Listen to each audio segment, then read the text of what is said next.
स्वागत है trading Titan arena के एक और वीडियो में। तो आज बात करने वाले हैं आईआरबी इंफ्रास्ट्रक्चर डेवलपर्स लिमिटेड के बारे में। अगर आज के दिन स्टॉक की बात करें तो अपने को करंट लेवल 41-42 के लेवल पे ट्रेड कर रहा है और आज के दिन अपने को स्टॉक में 0.72 यानी लगभग 1% की उछाल देखने को मिली है। अगर हम स्टॉक के ओवरऑल रिटर्न की बात करें तो इसमें एक मंथ में 1% का नेगेटिव रिटर्न दिया है, 6 मंथ में लगभग 8 से 10% का नेगेटिव रिटर्न दिया और एक साल की बात करें तो लगभग 30% का नेगेटिव रिटर्न स्टॉक ने दिया है। यानी कि ओवरऑल स्टॉक ने एक साल में नेगेटिव रिटर्न ही देखने को मिला है। अब मैं आपको लेके चलता हूं चार्ट पे। ये मैंने आईआरबी का जो वीकली टाइम फ्रेम का जो चार्ट है वो आपके सामने ओपन कर रखा है। इस वीडियो में आगे बात करेंगे स्टॉक के सपोर्ट और ऊपर के टारगेट के बारे में कि यानी कि स्टॉक ऊपर निकलता है तो अपने को कहां तक के टारगेट देखने को मिल सकते हैं। इससे पहले अगर आपने हमारे चैनल को सब्सक्राइब नहीं किया तो चैनल को सब्सक्राइब कर दो और बेल आइकन को प्रेस कर दे ताकि हर वीडियो की जो नोटिफिकेशन है वो आपको टाइमली मिल जाए। अब मैं आपको लेके चलता हूं चार्ट पे। इससे पहले अगर आप कहीं भी किसी भी स्टॉक में इन्वेस्ट करते हो तो एक बार उसकी रिसर्च करना बहुत जरूरी होता है। किस सेक्टर से बिलोंग करती है, क्या कंपनी क्या काम करती है, ये सब जानना बहुत जरूरी होता है। इसके लिए आपको क्या करना है, यहाँ पे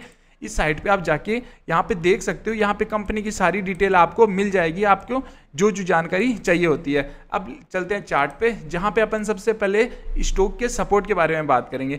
तो मैं आपको एक बात बताऊं तो यहाँ पे जो इमीडिएट सपोर्ट निकल के आ रहा है, अगर मैं देखूं स्टॉक के लिए तो अभी जहाँ पे स्टॉक ट्रेड कर रहा है यानी कि 41-42 के लेवल पे ट्रेड कर लेवल है, वो स्टॉक के लिए एज सपोर्ट ही काम कर रहा है। क्योंकि आप देख सकते हो जब पहले सपोर्ट स्टॉक की प्राइस, जब पहले स्टॉक इस ट्रेंड लाइन की जो हॉरिजॉन्टल लाइन मैंने ड्रॉ कर रही है कि इसके नीचे था तो ये एज ए रेजिस्टेंस वर्क कर रहा था, लेकिन जैसे इसको ब्रेक करता है और अपने को स्टॉक में अच्छा एक तगड़ा रिटर्न देखने को मिलता है। जब स्टॉक की प्राइस वापस से डाउनफॉल आता है इसमें, तो यहाँ पे स्टॉक क्या करता है, इस जो रेजिस्टेंस का काम कर रहा था अब यहाँ पे क्या कर रहा है, ये सपोर्ट का काम कर रहा है और प्राइस है ऊपर की ओर चली जाती है।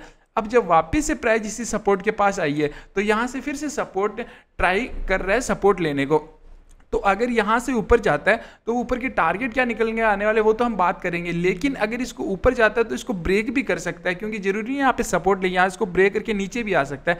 तो जो इसके लिए नीचे का जो सपोर्ट है वो भी आपको ड्रॉ करके दिखाता हूँ। जो आप ये लेवल देख रहे हो 35 का लेवल, यहाँ पे अगर 40 के लेवल को ब्रेक करता है तो आपको जो स्टॉक का नेक्स्ट सपोर्ट बनने वाला है वो बनने वाला है 35 का लेवल। यहाँ पे आपको स्टॉक है वो आता हुआ दिख सकता है। अगर 35 के लेवल को भी ब्रेक कर देता है तो नीचे एक और सपोर्ट निकल के आ रहा है, वो निकल के आ रहा है 30 का लेवल। इसके लिए दो सपोर्ट हो गए। अगर 40 के लेवल को ब्रेक करता है तो जो फर्स्ट सपोर्ट बनेगा 35 का और जो सेकंड सपोर्ट बनेगा वो हो जाएगा 30 का लेवल। अब बात कर लेते हैं इसके रेजिस्टेंस के बारे में, ऊपर के टारगेट के बारे में। तो मैं आपको एक ट्रेंड लाइन ड्रॉ करके दिखाता हूँ। जो स्टॉक है वो इस ट्रेंड लाइन को ब्रेक नहीं कर पा रहा और काफी टाइम से ट्रेंड लाइन के पास जाता है और वापस से क्या करता है, रेजिस्टेंस फेस करता है और प्राइस है वो नीचे की ओर आ जाती है। ये देखो, जब फर्स्ट टाइम यहाँ पे आता है प्राइस वापस अपने को डाउनफॉल देखने को मिलता है। सेकंड टाइम इसको ब्रेक करने की कोशिश करता है लेकिन ब्रेक नहीं हो पाता और फिर से प्राइस है वो नीचे की ओर आ जाती है सपोर्ट के आसपास।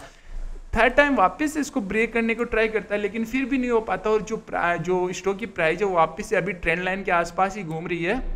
अगर इसको ब्रेक करता है यानी कि अगर आप यहाँ पे कहीं एंट्री प्लान करते हो आप अपने खुद के रिसर्च के अकॉर्डिंग, तो आपको जो फर्स्ट टारगेट देखने को मिलेगा वो मिलेगा कहीं ना कहीं ये लेवल, यानी कि जो ट्रेंड लाइन है यहाँ तक आप फर्स्ट टारगेट ले सकते हो जो कि निकल के आ रहा है 46 का लेवल। यानी कि ये जो आप लाइन देख रहे हो 46 तक स्टॉक आपको आता हुआ दिख सकता है, क्योंकि यहाँ पे फिर से रेजिस्टेंस फेस करता है और फिर से नीचे आ सकता है। अगर 46 के लेवल को ब्रेक कर देता है, मैं आपको ड्रॉ करके दिखा देता हूँ, आपके बाद में भी काम आएगा। अगर 46 ये जो लेवल है अगर इसको ब्रेक कर देता है स्टॉक तो अपने को जो ऊपर के टारगेट देखने को मिलेंगे, जो फर्स्ट टारगेट ऊपर निकल के आ रहा है वो निकल के आ रहा है 52 का लेवल, जो कि आप देख सकते हो 52 का लेवल ये हो गया। यानी 46 के लेवल को ब्रेक करता है और साथ में ये ट्रेंड लाइन भी ब्रेक होगी तो इससे ऊपर जो टारगेट निकल के आएगा वो निकल के आएगा 52 का लेवल। और अगर 52 के लेवल को भी ब्रेक करता है तो जो ऊपर टारगेट निकल के आ रहा है वो निकल के आ रहा है 60 का लेवल, यानी कि 60 तक स्टॉक है वो आपको आता हुआ दिख सकता है। तो ये होगी ओवरऑल स्टॉक को लेके उसका सपोर्ट और टारगेट की बात। अब मैं आपको एक और बात बता दूं, हमने इस डिस्क्रिप्शन में टेलीग्राम की लिंक भी दे रखी है, वहां पे आप जाके टेलीग्राम को भी ज्वाइन कर सकते हो, क्योंकि यहाँ से जो मैं स्टॉक को लेके वहां पे भी मैं अपडेट देता रहता हूँ। मिलते हैं नेक्स्ट वीडियो में।